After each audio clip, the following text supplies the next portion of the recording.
आज एक कहानी सुनेंगे और यह कहानी है मित्र के ऊपर। आप जो मेरे स्क्रीन पे फोटो देख रहे हैं दोनों एक प्रसिद्ध व्यक्ति हैं, है ना। एक सुंदर पिचाई जो कि गूगल के सीईओ है और दूसरे गौरंगा दास जी जो एक मॉन्क है इस्कॉन के।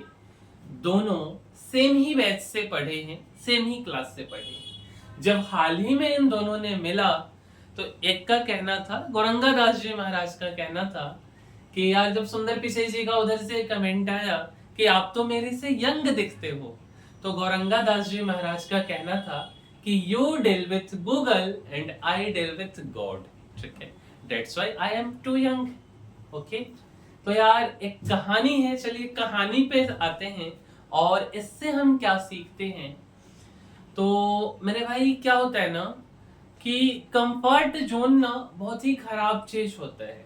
जब अगर हम एक बार कंफर्ट जोन में चले जाते ना, वहां से निकलना अपने आप में एक डिफिकल्ट, एक चैलेंजिंग टास्क है। और इसी से इस कहानी को हम समझते हैं। यार एक बार की बात है, दो मित्र रहते हैं। धीरे धीरे समय बीतते जाते हैं। एक मित्र स्पिरिचुअल गुरु बन जाते हैं और जो दूसरे मित्र होते हैं वो नॉर्मल अपना गृहस्थ आश्रम में पारिवारिक जीवन को आगे की तरफ बढ़ाते रहते हैं। काफी समय बीत जाता है। एक बार जो गुरुजी होते हैं वह अपने मित्र के घर आते। तो जब यार मित्र के घर आते ना, तो यार हर किसी का जीवन यापन का एक तरीका होता है। तो मित्र के घर के बाहर ना एक पेड़ लगा होता है, एक वृक्ष का पेड़ लगा होता है।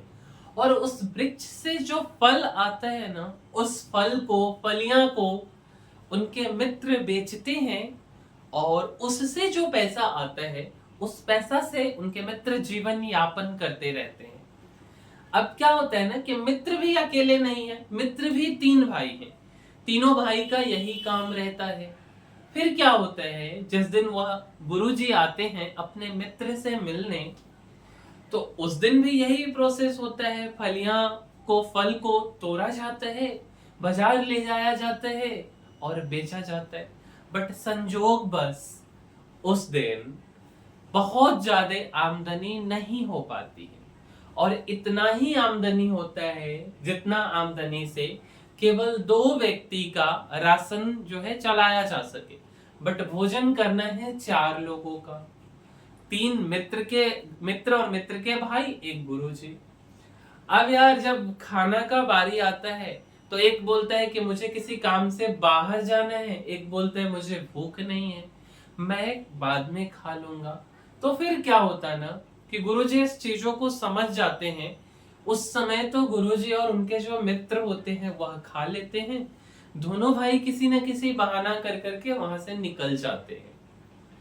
फिर गुरुजी कहते हैं यार कैसे हम इन लोगों का मदद करें, कोई चीज समझ नहीं आता गुरुजी को। बट गुरुजी ना आधी रात को उठते हैं और वह जो पेड़ होता है ना, जो पेड़ आप स्क्रीन पे देख रहे हो, इस पेड़ को ही गुरुजी काट देते और भाग जाते। रात को सुबह होता है। सुबह होने पे क्या होता है ना, गांव वाले लोग काफी बुराई करते हैं गुरुजी का कि यार बेचारे के पास तो एक साधन था कमाने का, उसको भी गुरुजी ने ये काट उठ के हटा दिया। ऐसे हैं गुरुजी, वैसे हैं, फलाना है, ढेकाना है, ऐसे करके गांव वाले बोलते हैं। उन तीनों लोगों, तीनों भाइयों के ऊपर भी विपत्ति का पहाड़ टूट के गिर जाते हैं। बट कुछ दिन बीत जाते, धीरे धीरे गुरुजी तो चले गए होते, भाग जाते गुरुजी। फिर क्या होता ना कि वो तीनों भाई धीरे धीरे अपना सोचते कि चलो यार कुछ दूसरा व्यवस्था किया जाए। फिर वो लोग क्या करते, कमाने का कुछ व्यवस्था करते। बहुत समय के बाद गुरुजी के मन में फिर से विचार आते हैं, चलो उस गांव की तरफ चलते हैं जहां हमारे मित्र थे और देखते हैं कि मित्र के साथ क्या हुआ। फिर क्या होता, गुरुजी के मन में कुछ डर भी होता है कि कहीं कुछ गलत हुआ होगा तो वो मुझे मार देंगे, ये वे, है ना। डर तो रहता ही है क्योंकि गुरुजी ने किसी के जीविकोपार्जन के साधन को नष्ट करके रातों रात भाग गए। बट कोई बात नहीं, गुरुजी रिस्क लेकर के जाते हैं उस गांव में और जैसे ही उस गांव में पहुंचते ना, वो तीनों भाई आकर के गुरुजी को गला लगा लेते हैं। और गला लगाने के बाद मतलब रोने लगते, इमोशनल हो जाते हैं। फिर गुरुजी सारा सिचुएशन समझ जाते हैं कि क्या हुआ इनके साथ। तो फिर वो भाई लोग भी बताते हैं कि गुरुजी आप तो चले गए, हम लोगों के पास कोई उपाय नहीं बचा। अंत में धीरे धीरे हम लोग समझ चुके थे कि आपने ऐसा क्यों किया। धीरे धीरे हम लोग अपना जीविकोपार्जन के लिए कुछ नया व्यवस्था सोचना शुरू किए और समय के साथ चीजें बदल गई। आज जिस घर में आप बैठे हैं ये सब आप ही के कारण हो पाया, सब कुछ बदल चुका था। अब यार इस कहानी से क्या सीख मिलता है, तो इस चीज को समझते। सबसे पहला सा सीख है कहानी का कि आपको ना कंफर्ट जोन, जिस कंफर्ट जोन में आप हो ना, यह आपका सबसे बड़ा दुश्मन है। ठीक है, तो कंफर्ट जोन से बाहर निकलना है। हम अक्सर किसी सहारे या सुविधा के कारण कोशिश करना छोड़ देते हैं। फलियां का पेड़ तीनों भाइयों के लिए ऐसा ही कंफर्ट जोन था। जब तक वह रहा वे भाई लोग मेहनत करने से बचते रहे और इसी वजह से उनके जीवन में दुख था। जब हम अपने कंफर्ट से बाहर निकलकर काम करते हैं तो बड़ी सफलता जरूर मिलती है। दूसरा जो सीख है, जीवन में चुनौती के बिना प्रगति संभव नहीं है।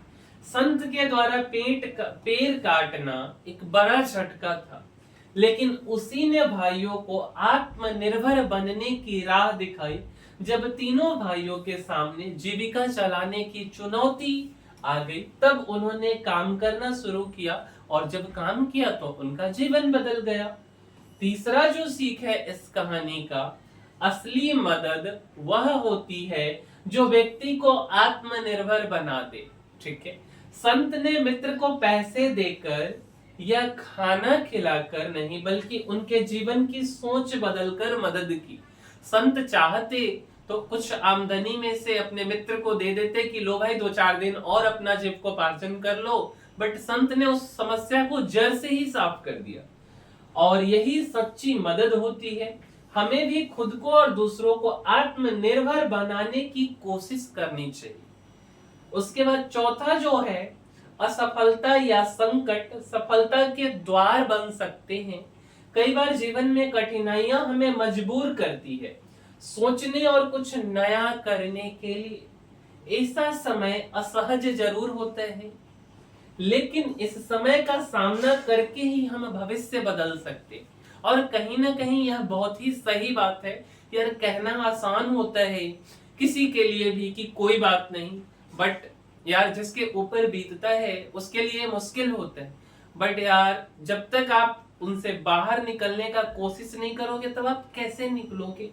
तो असफलता या कोई संकट जो है वह जो है ना, उससे आप बाहर निकलने के लिए एफर्ट तो आपको डालना पड़ेगा, और नहीं डालोगे तो हमेशा आप असफल ही रह जाओगे। अगला, बदलाव की शुरुआत भीतर से होती है। बाहरी स्थितियों को दोष देने के बजाय जैसे ही तीनों भाइयों ने स्वयं मेहनत करना शुरू किया, उनके जीवन की दिशा बदल गई।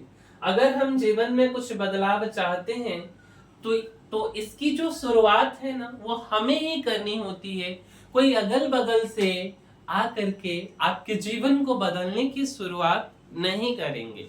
तो यार आप जहां भी बैठे हो, जिधर से भी सुन रहे हो, मेरे भाई एक बात हमेशा याद रखो कि करना आप ही को है।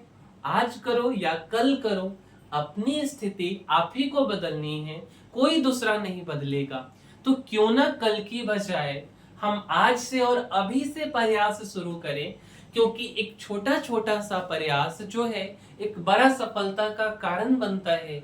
बूंद बूंद से तालाब भरता है। तो मेरे भाई इसी के साथ हम अपने वीडियो को समाप्त करते हैं। और अगर आपको वीडियो अच्छा लगा है तो यार लाइक, शेयर और सब्सक्राइब जरूर कीजिए हमारे वीडियो को।